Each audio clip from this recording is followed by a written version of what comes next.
212 Lab 3, and the purpose of this lab is to observe resistors, capacitors, and batteries in circuits to confirm Kirchhoff's laws. And starting off for fundamental physics principles, we have Kirchhoff's current law, which basically states that the current entering a node is going to equal to the current exiting a node, and this is due to conservation of charge. And then for Kirchhoff's voltage law, it basically states that if you add up all the voltage throughout a loop is going to add to 0, and this is due to conservation of energy. And then we have Ohm's law, which relates voltage, current, and resistance as shown on screen. And then for our models, we have two circuits and we have no computation this time.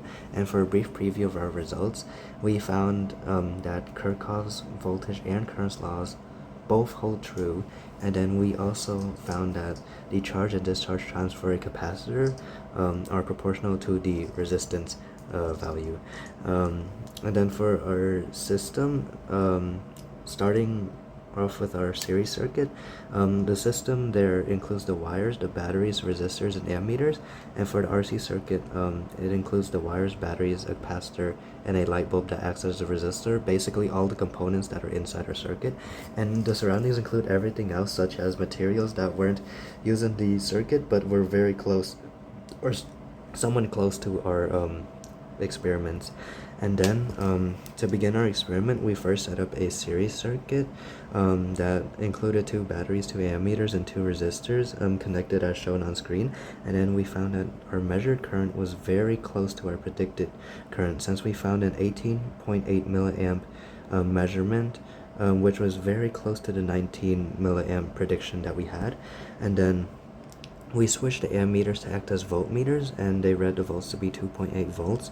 And we can see in a graph that when we get to the 47 ohm resistor, we have a 0.8 volt drop, and then we basically have a constant voltage up until we get to the 100 ohm resistor, where we have a 1.8 volt drop that basically takes us down to 0, close enough to 0, and then we just stay at 0 volts for the rest of the time.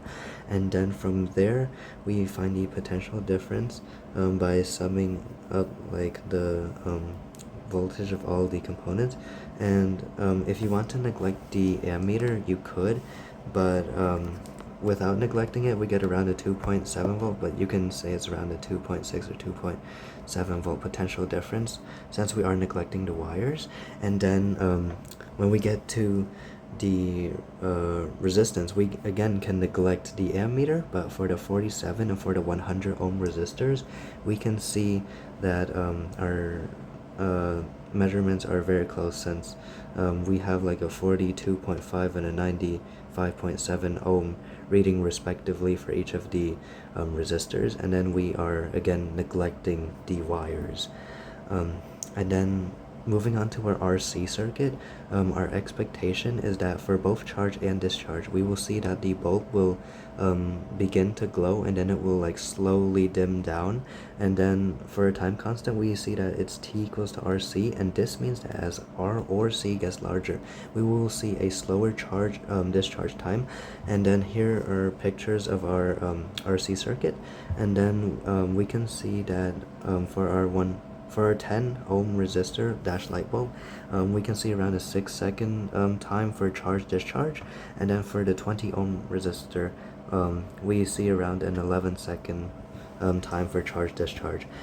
So we observe here that a greater resistance allows less current to flow in, but we also see that as we double the resistance, the time almost doubles alongside of it.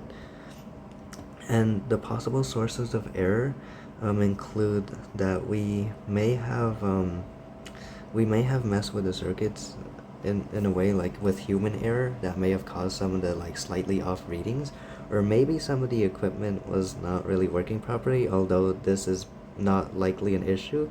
And then we also had like several wires that were close to both of our circuits, and this may have contributed to the slightly off readings, although this might not be the case as well.